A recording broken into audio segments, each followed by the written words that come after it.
పెప్సీస్ deadliest marketing campaign. దీనివల్ల 5 మంది చనిపోయారు, 2 బాంబ్ బ్లాస్టులు జరిగినాయి, మొత్తం కంట్రీనే ఊగిపోయింది.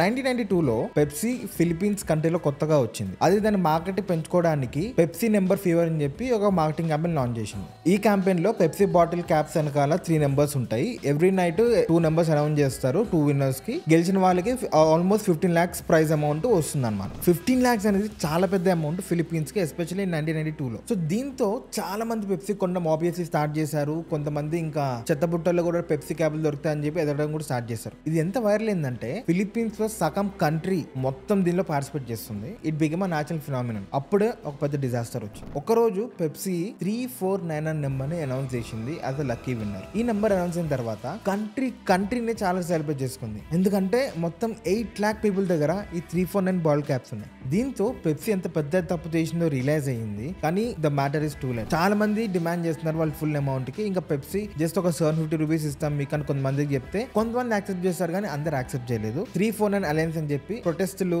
ర్యాలీస్, వైలెన్స్ చేయడం స్టార్ట్ చేశారు. దాంతోనే ఒక చిన్న బాంబ్ బ్లాస్ట్ జరిగితే ఒక టీచర్ ఇంకా వాళ్ళ కొడుకు ప్రాణం కూడా పోయింది. ఇంతేకాదు పెప్సీ ట్రక్కుల్ని తగలపెట్టడం, పెప్సీ ఫ్యాక్టరీలో గ్రానైడ్ అటాక్ చేసి 2 ముగ్గురిని చంపడం కూడా జరిగింది. ఈ యొక్క తప్పు వల్ల పెప్సీ గ్రో అవడం కాదు కదా, వాళ్ళ మార్కెటింగ్ గానీ వాళ్ళ బ్రాండింగ్ గానీ మొత్తానికి పోయింది ఫిలిప్పీన్స్ నుంచి.